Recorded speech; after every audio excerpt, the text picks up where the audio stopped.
So I recently spent a couple of weeks cycling down the coast of California. Specifically, I went from the city of San Francisco, about 1,000 kilometers south, to the city of San Diego. And in this video, I'm just going to share 5 things that I learned whilst cycle touring through California.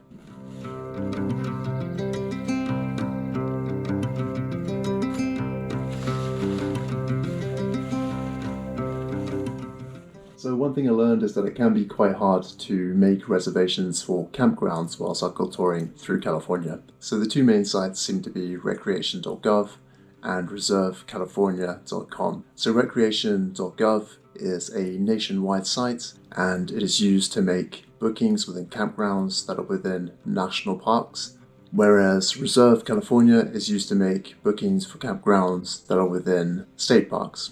I tried to make reservations through recreation.gov a couple of times, but my experience was that the campgrounds booked up very quickly and were sometimes booked months in advance. So in the end, I didn't manage to make any reservations through recreation.gov. I did pass through a couple of campsites. I went to visit a couple of campgrounds within the national parks just out of curiosity, and they do tend to be in really beautiful locations. So I think if you are planning in advance, and you know where you're going to be perhaps a couple of months in advance, it'd be worth checking out recreation.gov to see whether you can get yourself a place at one of these incredible campgrounds within the national parks. Similarly, with reservecalifornia.com, it is hard to make reservations. Even if you tell the website that you have a tent, that you aren't in a car, that you don't have a caravan, that you don't require an electric hookup, the site often tells you that the campgrounds are fully booked.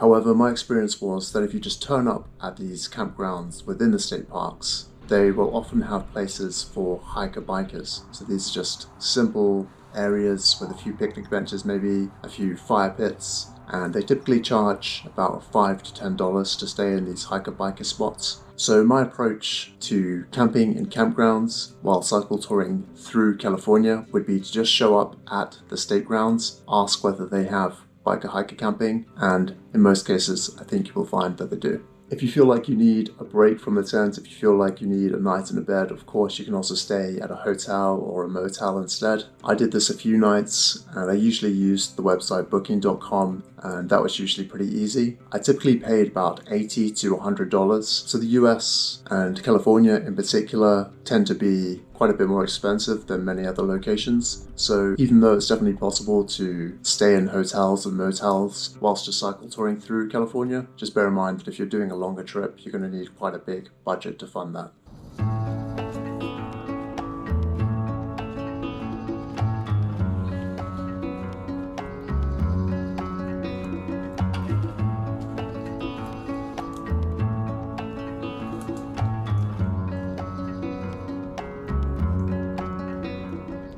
Of course, an alternative to staying in campgrounds is to wild camp, and I believe it is legal to do wild camping or dispersed camping in certain locations within California. However, I think you do need to have a permit to do that. If you're not too concerned about the legality of wild camping, you could try to camp outside of these designated areas. However, bear in mind that there are literally thousands of signs all down the coast of California saying don't camp or no trespassing. So if you were to wild camp outside of one of these designated areas and you got caught, it might be quite hard to plead ignorance because there are just so many signs saying that you shouldn't camp. Having said that, I did manage to find some really cool wild camping spots during my cycle tour through California. On my first day in California, I actually arrived in the evening. I flew into the San Francisco airport, and then I just rode to the closest park I could see on the map. I arrived there about 10 at night. It was very dark, very misty, but I managed to find a cool place to set up between a couple of trees, and nobody was any the wiser. I also spent a night wild camping in Big Sur. It was surprisingly difficult to find a place there because the road is actually flanked by 2 big cliffs, one going down to the sea, one leading up into the mountains. However, after several hours of searching one night, I came across this abandoned track, which was hidden from the road by some bushes, and it was clear that this track hadn't been used in a very long time. So it's definitely possible to wild camp in California. Just bear in mind that it might be a little bit harder than you might anticipate.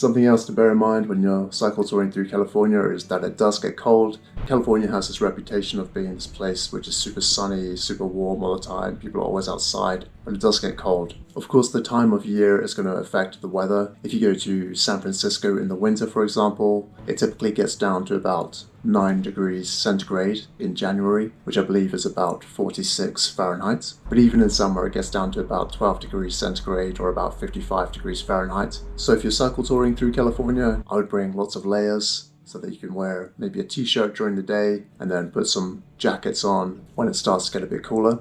Also, if you're going in one of the colder months, you're probably going to need a good quality, thick sleeping bag.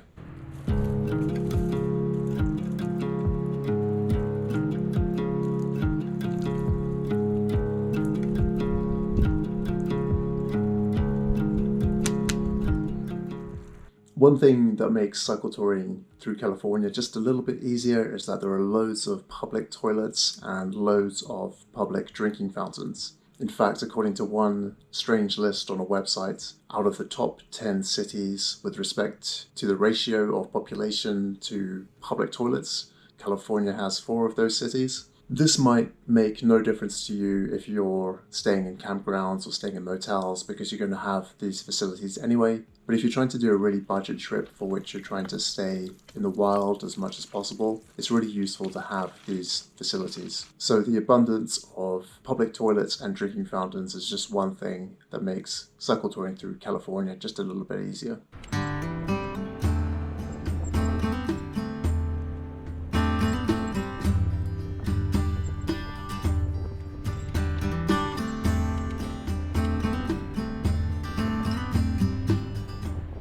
So I think the US is often perceived as being a really car-friendly place, but I was surprised to find that it's actually really bike-friendly as well. One reason for this is that there's loads of road signs that tell motorists to give way to cyclists, and there are lots of signs outside the cities that say that cyclists can use the whole lane. Another reason California is quite bike-friendly is that there are so many cycle lanes. In the city of San Francisco, for example, there's about 600 kilometers or 400 miles of bike lanes. And even in cities that are famed for their traffic, like LA, there are loads of bike lanes. LA actually has about 500 kilometers or 300 miles of bike lanes within the city. I actually spent a day making my way across the entire city of LA. And I wasn't looking forward to it because I imagined that it was going to be very difficult. I imagined there would be loads of traffic and not much space.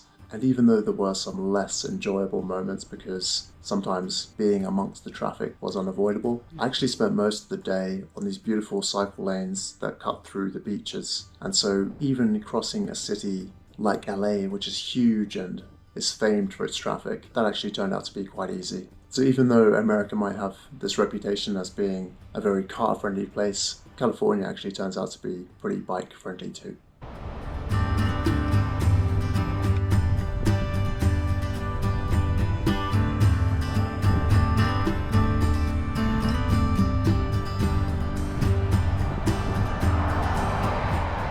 So those are 5 things that I learned whilst cycle touring through California. If you've done a similar trip, I'd love to hear about your experiences. If you're thinking about doing a similar trip and you have any questions, just let me know in the comments and I'll get back to you. Thanks a lot for watching and I'll see you next time.